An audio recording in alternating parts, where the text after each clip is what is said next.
the barrels. When the barrels were full of rainwater, we would put them on the wagon. The horses bridled up and ready to go.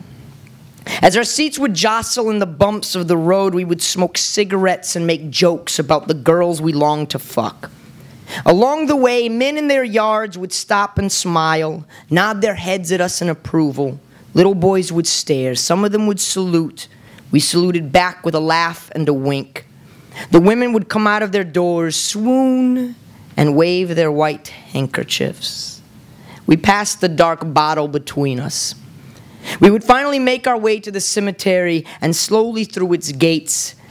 As we rolled through the black arch, we buttoned the top 2 buttons of the uniform and stared down the hill, the bodies all marked with the same white posts.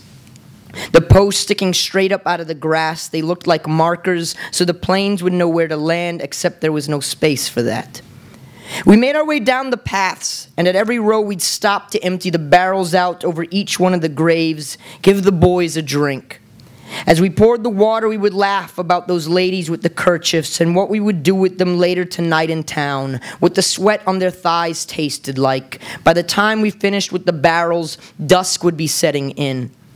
As we made our way out, in the distance, over the top far side of the valley, we could see the silhouette of the towers, red lights blinking, keeping track of the new bodies coming in. In the echo of the darkness, fresh and wet, the coffin makers would be starting their shift, the ring of the hammer on the nail rising over the trees, the sound of the cheap slats of pine being boxed together. We couldn't hear it, of course. The wagon's wheels always creaked. We just knew the sounds were there.